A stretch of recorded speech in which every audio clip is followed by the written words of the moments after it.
Saudações. Primeiro eu gostaria de pedir desculpa pelo atraso. Quando a senhora concedeu mais prazo para entregar essa atividade, eu acabei associando o dia 24 a domingo, por algum motivo, e só há algumas horas eu percebi que, na verdade, o prazo final é hoje, sábado. E eu até conseguiria ter entregado no prazo se eu não tivesse tido muitos problemas técnicos.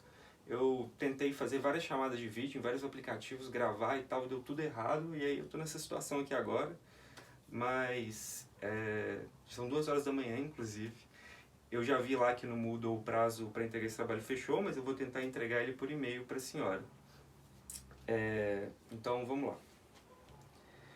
Eu vou me apresentar agora. Meu nome é Gregory. Eu sou um pretenso geógrafo e professor de Geografia e Informação. Eu escolhi Geografia de última hora. Eu sempre quis fazer Biologia e depois me interessei muito por História, e na hora de escolher, eu entrei na faculdade tarde, né, com 25 anos, mas na hora de escolher eu não consegui me decidir entre História e Biologia e acabei optando por Geografia, que tem se mostrado uma decisão muito acertada. Sobre a licenciatura, né, ser professor, também não foi bem uma escolha. Eu preciso trabalhar e é muito mais fácil trabalhar de manhã, então eu escolhi o turno noturno. Nunca pensei em ser professor, mas venho pensado cada vez mais desde então. Só que essa é a primeira aula que eu me proponho a fazer, então vamos ver como eu me saio, né? Bom, para essa aula eu escolhi o ensino básico, 6º ano. Principalmente porque meu filho tem 11 anos e está no 6º ano. Como eu planejei gravar essa aula no domingo, que é o dia que ele está comigo, a ideia era dialogar com ele. Então, quem vai fazer o papel dele é minha namorada, Kim, que se tiver alguma dúvida, alguma pergunta, ela vai participar. Assim, eu achei essa parte, né, da BNCC, que era o que mais se aproximava do que eu queria tratar, do assunto que eu queria tratar. Mas ainda assim é um pouco complicado, porque aqui está falando, né, de relacionar padrões climáticos, relevo e formações vegetais com tipos de solo, que numa aula eu considero uma tarefa impossível, ainda mais porque eu sei o que o meu filho tem estudado, eu sei o que ele conhece. Então o que eu vou me propor fazer aqui agora é uma introdução para que posteriormente os tipos de solo possam ser abordados e relacionados com fatores climáticos, relevo e vegetação. Então, assim, o que eu vou falar, e também para conversar com o que a gente viu durante a disciplina, né, eu vou falar principalmente dos fatores de formação do solo, para que depois os tipos de solo possam ser abordados. E eu comecei... A primeira coisa que eu pensei em fazer é pesquisar 2 termos no dicionário, né? Que é terra e solo. Então, terra é o planeta que a gente vive, a crosta terrestre, né?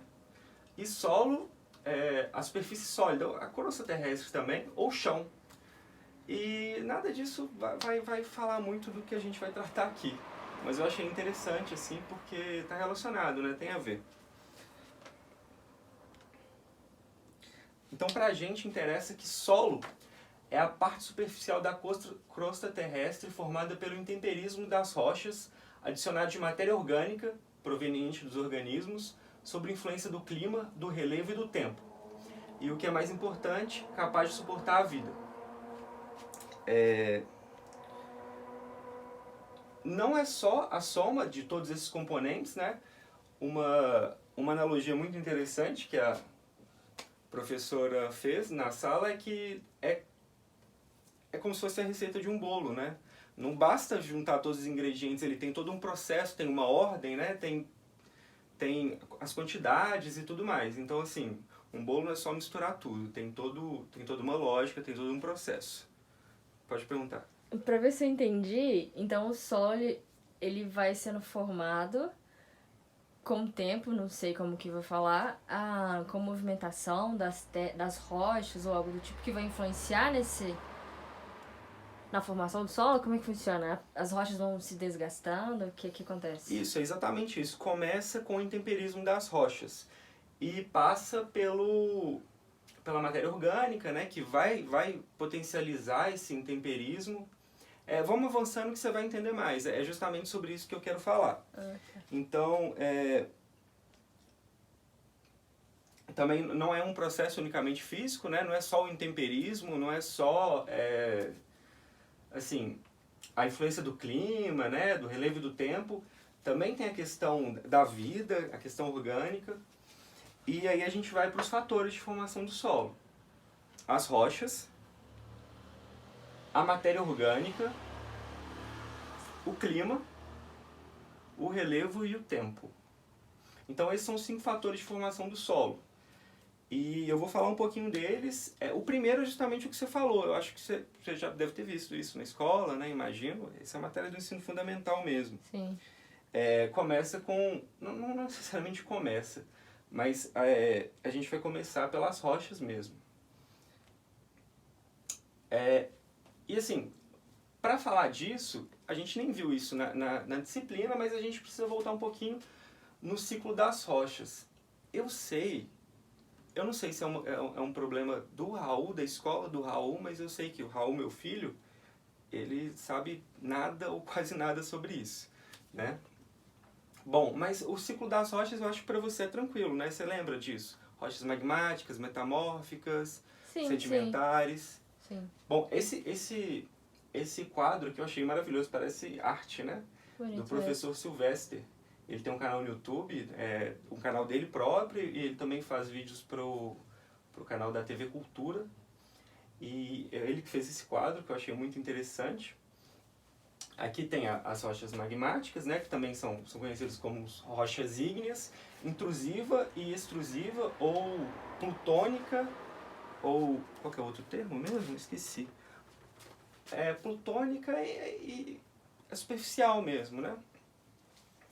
O granito, por exemplo, é uma rocha intrusiva que é formada sobre bem lá embaixo, né? Bem lá embaixo.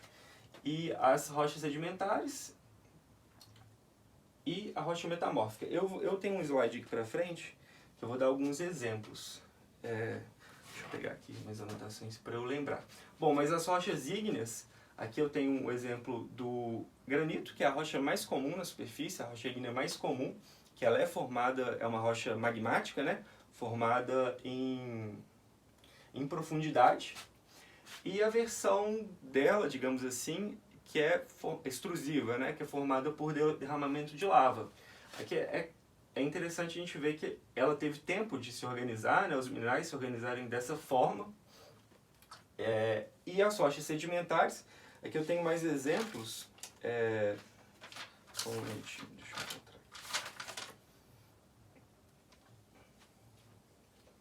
Bom, aqui eu tenho um exemplo de argilito e, assim, a aparência não diz muito sobre a rocha, para a gente identificar a rocha e tudo mais, mas eu tentei pegar exemplos mais comuns. O argilito, que as rochas sedimentares aqui, essas 3, o que define é uma seleção mecânica, né? A rocha sedimentar ela é feita de sedimento, né, que acaba num processo de pedogênese, acaba virando rocha. E aqui o que vai diferenciar essas rochas principalmente é a granulometria. Como essa rocha que é um argilito, ela é feita de grãos tamanho argila, grãos menores. Esse aqui é o siltito, que é o silt, que é um grão intermediário, e o arenito, que é areia.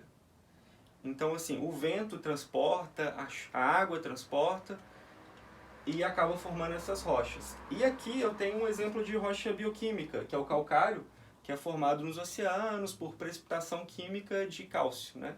Acaba formando essas rochas por concha de molusco e tudo mais. E aqui embaixo eu tenho um exemplo de rocha metamórfica, no caso é o gneiss bandado. Era uma rocha ígnea, de origem... É o granito, né, que sofreu pressão e tudo mais, temperatura, e ele se organizou de forma que os minerais mais escuros, os minerais mais claros, eles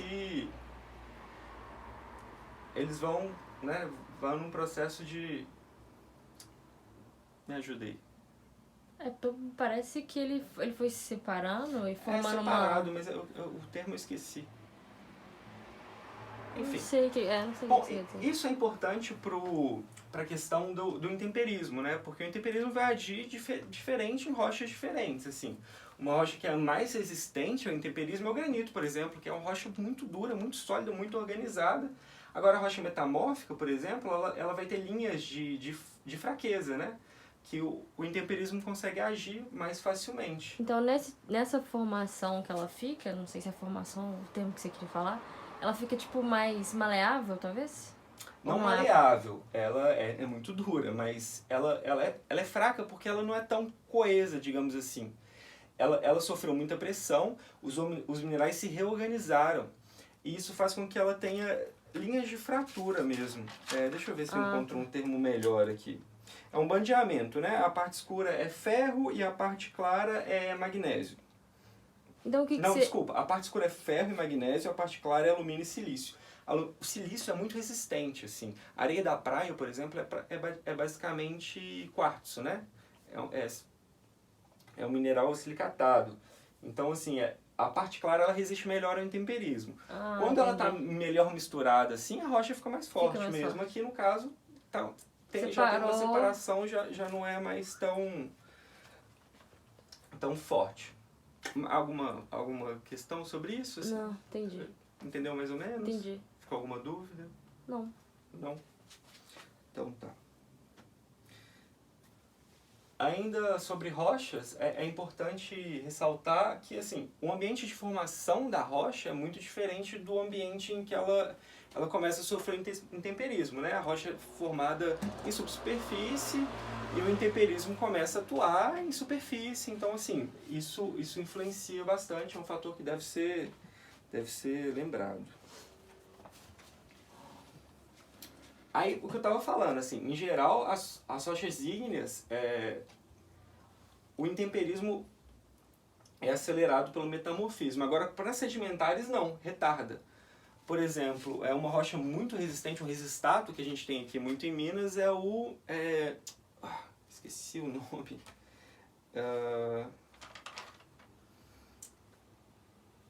É o quartzito, por exemplo, que vem do arenito. O arenito é uma rocha sedimentar, né? Aquela que eu estava te falando mais, que vem de sedimento e tudo mais. E quando ela sofre metamorfismo, ela fica muito resistente. Então, o metamorfismo para uma rocha sedimentar, ele é bom sim, não. Ele deixa a rocha mais resistente ao intemperismo e, no caso de uma rocha tipo granito, uma rocha ígnea, deixa ela mais frágil, né? No caso ali, a rocha ígnea para a rocha metamórfica, do granito, por exemplo, aquele bandeamento, né, aquela reorganização dos minerais faz com que ela fique mais vulnerável ao intemperismo. Agora a gente passou para a matéria orgânica, né? Assim, o que acontece? O intemperismo da rocha, os organismos vivos têm um papel ativo, né? Um papel importante. Eles acidificam a rocha e faz com que começa com líquens e musgos e vai passando para samambaia, por exemplo, plantas mais, não primitivas, mas pioneiras, né? Então, assim, a matéria orgânica tem um papel muito importante nesse processo de intemperismo, né? Que é a desagregação da rocha mesmo. A rocha matriz vai virando solo e tudo mais. E, assim, faz com que, por exemplo, se tem um musguinho lá, se tem alguma forma de vida primitiva na rocha, a água vai acumulando, vai ficando mais úmido e a água acelera esse processo.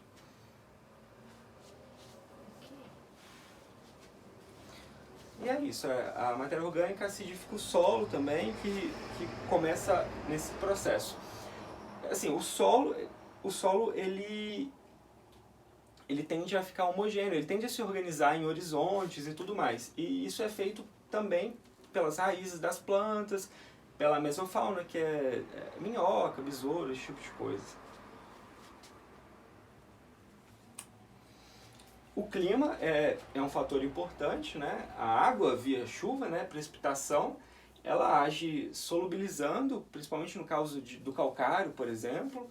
ou por hidrólise, por quebra mesmo. Então ela tem um papel ativo, um papel importante nesse processo de formação do solo, né, de intemperismo, né, e tudo mais. Você lembra o que é hidrólise? Lembro. De química, né? E a questão do calor também é interessante, tanto na biologia quanto na química, na física. O calor ele é um catalisador das reações mesmo, né? Tem até uma, deixa eu ver se eu encontro aqui.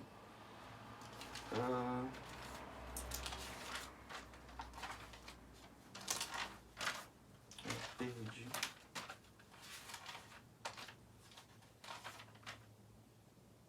A lei de...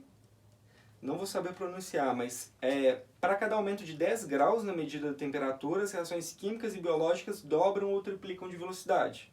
Então, só para ilustrar mesmo essa questão aí das diferenças climáticas. Aqui, por exemplo, a gente tem uns gráficos que o professor Silvestre trouxe também, de temperatura e pluviosidade, né? E você pode ver como varia, assim, é muito variável, e isso vai atuar diretamente no tipo do solo e na velocidade que esse solo vai se formar, né? Então, assim, olha como muda, né? A questão da chuva e da temperatura.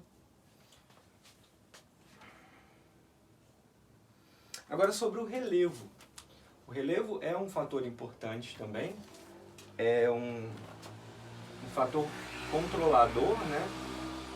A taxa de intemperismo, ela está associada à taxa de erosão, porque o solo ele vai ser formado, ele vai se formando, mas a erosão vai levando o solo embora também, e fazendo com que as camadas mais profundas vão se intemperizando, né?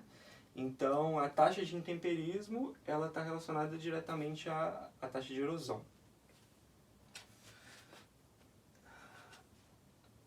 E aqui eu fiz uma ilustraçãozinha para falar sobre a questão do relevo. Por exemplo, o relevo plano a água tende a infiltrar melhor, né?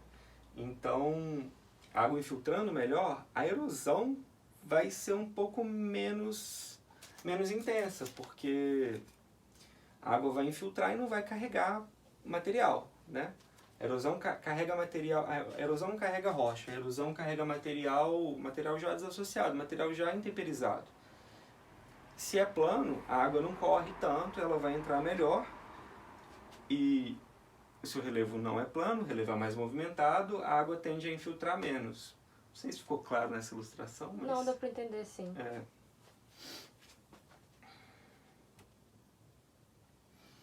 E por último, o tempo, que é o fator passivo, né? Ele só passa mesmo, não adiciona nada. Mas eu imagino que é importante, né? Porque, tipo assim... É importante. Assim, porque isso eu imagino que não acontece rápido, né? Não, é outro tempo, não é um tempo histórico, é um tempo geológico. Nas nossas aulas, acho que isso foi na primeira aula, a professora fez uma analogia bem interessante também.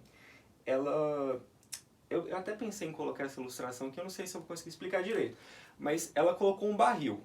E cada tábua desse barril era um fator de formação. Se a tábua quebrasse, cada tábua é um fator, se uma dessas tábuas quebrasse, o barril só encher até onde ela está quebrada. Ou seja, precisa ser em conjunto, né?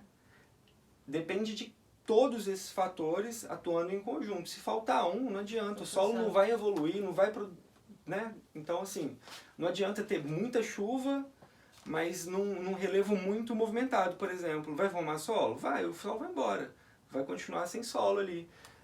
Ou, por exemplo, o clima. Não adianta ter muita matéria orgânica e ser frio, porque a matéria orgânica age acidificando o solo.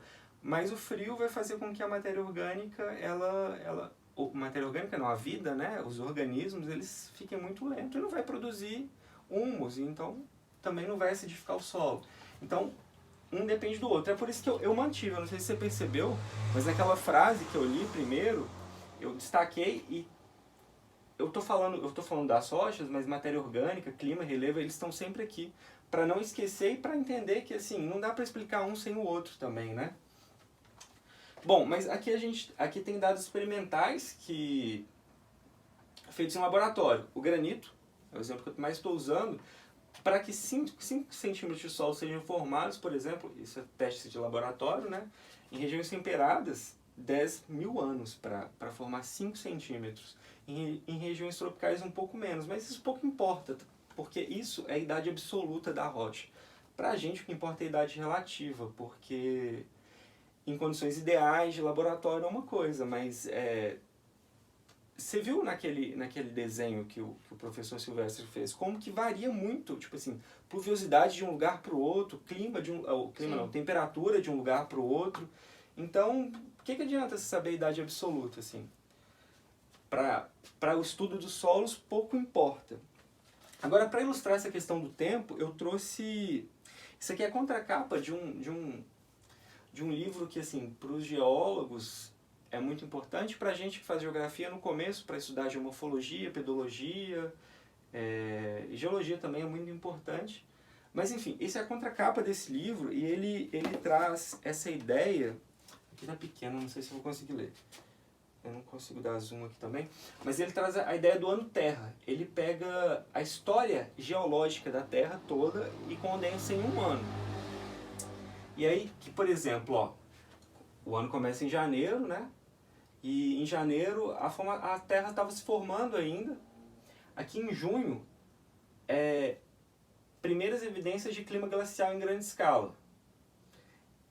E em dia 24 de junho, eu não estou conseguindo ler, está muito pequeno aqui. A tela está meio ruim. Mas o homem, por exemplo, o homem ele vai aparecer aqui, ó. Nossa, aqui está pior ainda. Aqui, no último momento aqui, dia... Deixa eu ver se consigo ver aqui. Bom, mas a era cenozoica, a paleozoica, a mesozoica, que já tinha vida, né? Mas o homem vai aparecer só aqui no finalzinho, nos últimos minutos. 23h59 é que o homem... Não, mentira. O homem aparece aqui. Aqui o Cabral chega ao Brasil. Faltando 1 minuto para acabar o ano. Só para a gente ter uma ideia. Eu acho que era isso que eu queria falar. Eu não tenho noção de quanto tempo deu. Minha proposta era fazer uma aula de 30 minutos. Mas é isso, muito obrigado. Espero que a senhora aceite. Porque eu gostei muito dessa disciplina e, assim, eu ia detestar não entregar esse trabalho, ficar com uma nota ruim, porque eu acho que desse semestre foi a disciplina que eu mais gostei de fazer. Muito obrigado pelas aulas e até breve. Tchau.